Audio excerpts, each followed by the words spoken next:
ఇంకా ముందుకున్నాయి చూడు రోడ్డు మీద. మేము కార్ ఆపకుండా స్లోగా అలా కార్లో వెళ్తూనే చూస్తున్నాము. ఎందుకంటే ఇవి వైల్డ్ మంకీలు కదా, అంటే పిల్లల్ని లాగడం కానీ పీకడం కానీ ఏమైనా చేస్తాయి. నా చిన్నప్పుడు మేము అరకు వెళ్ళినప్పుడు నాకు బాగా ఎక్స్పీరియన్స్. అప్పుడు బాగా ఎండగా ఉన్నాయని తాటి ముంజులు అని అంటారు కదా, అవి పట్టుకొని వెళ్తుంటే వచ్చి నా చేతిలో లాక్కొని వెళ్ళిపోయాయి అనమాట.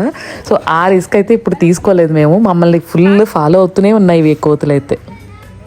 బొర్రా కేవ్స్కి వచ్చేసరికి అరౌండ్ 11-11:30 అలా అయింది. మధ్యలో బ్రేక్స్ ఇస్తూ తింటూ అన్ని మెల్లిగా వచ్చాం కదా. మా పిల్లలు అయితే జర్నీని ఫుల్గా ఎంజాయ్ చేశారు. రోడ్ అంతా కొంచెం గూతులు అవి ఉన్నాయి, అంటే బంపీ రోడ్గా ఉంది, బాగా గతుకులు అవి చాలా ఉన్నాయి. సో అది కారు బాగా అప్ అండ్ డౌన్ అవుతుంటుంది కదా, దాన్ని బాగా ఎంజాయ్ చేశారు వాళ్ళు. సో ఇప్పుడు బొర్రా కేవ్స్లోకి వెళ్ళిపోదామా? మనం ఎప్పుడు వెళ్ళలేదు కదా ఇలాంటి బిగ్ది. బొర్రా కేవ్స్ అంటే మీలో చాలా మందికి తెలిసే ఉంటుంది. అందరికీ బాగా తెలిసింది ఎలా అంటే జగదేక్ వీరుడు అతిలోక సుందర్లో స్టార్టింగ్ చిరంజీవి ఎంట్రన్స్ టూరిస్టులకి అందరికీ కేవ్స్ చూపిస్తారు కదా, ఆ కేవ్సే ఈ బొర్రా కేవ్స్ అనమాట. న్యాచురల్గా ఫామ్ అయిన కేవ్స్. లోపల మా చిన్నప్పుడైతే ఇంత లైటింగ్స్ అవి ఉండేవి కాదు. ఇప్పుడు కలర్ఫుల్ లైటింగ్స్తో పెట్టి ఇది ఒక డిఫరెంట్ ఎక్స్పీరియన్స్ అని చెప్పాలన్నమాట. దగ్గరలో ఉన్న వాళ్ళు తప్పకుండా వెళ్ళి బొర్రా కేవ్స్ని విజిట్ చేయండి. అండ్ మేము యూఎస్లో కూడా కొన్ని రకాల కేవ్స్ ఉన్నాయంటే వెళ్ళి చూసాము.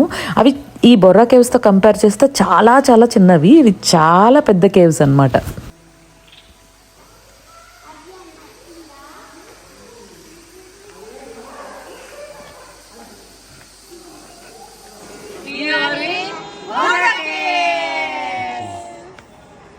లోపలికి వెళ్తే హాయిగా చల్లగా ప్రశాంతంగా ఉంటుంది. కొన్నిటి దగ్గర ఏంటంటే బ్యాట్స్ అవన్నీ తిరుగుతూ గబ్బిలాలు అవి తిరుగుతూ కంపది కొడుతుంది. కాకపోతే లైటింగ్స్ అవి మా చిన్నప్పుడు మేము వెళ్ళిన దానికి ఇప్పుడు ప్రెజెంట్ ఉన్నదానికి చాలా మచ్ బెటర్ అనే చెప్పాలి. ఎందుకంటే అప్పట్లో ఫుడ్ అన్నీ ఇంటి దగ్గర నుండి క్యారీ చేసుకునే వాళ్ళం. ఇప్పుడు ఫుడ్ అది కూడా ఎక్కడికెక్కడ స్టాళ్ళు అవి ఉండి అట్లీస్ట్ వాటర్ బేసిక్ థింగ్ అయితే దొరుకుతున్నాయి అక్కడ. మా పిల్లలైతే భలే ఎంజాయ్ చేశారండి. ఈ ప్లేస్ అంట హైడ్ అండ్ సీక్ ఆడుకోవడానికి చాలా బాగుంటుందంట. అదైతే కరెక్టే కదా. మనం ఏ మూలన ఎక్కడ దాగున్నామో ఒకరికొకరు అసలు కనపడం. మాకు సేమ్ సిచ్యువేషన్ అయింది. మధ్యలో మా పిల్లలు కొంచెం ఫాస్ట్గా వెళ్ళిపోయారు, మేమేమో వెనక నుండి అరుస్తున్నాము. రీసౌండ్ వస్తుంది కదా, అంటే ఒకరి మాటలు ఒకరికి వినిపిస్తున్నాయి కానీ ఎక్కడున్నాం అనేది కనపడలేదు. కానీ భలే అనిపించింది మాకు కూడా. వస్తున్నా. మీలో ఎంతమంది బొర్రా కేవ్స్ని ఆల్రెడీ విజిట్ చేశారో కింద నాకు కామెంట్ చేయండి. మన లైఫ్లో అయితే ఒక్కసారైనా ఈ ప్లేస్ అయితే విజిట్ చేయాలి.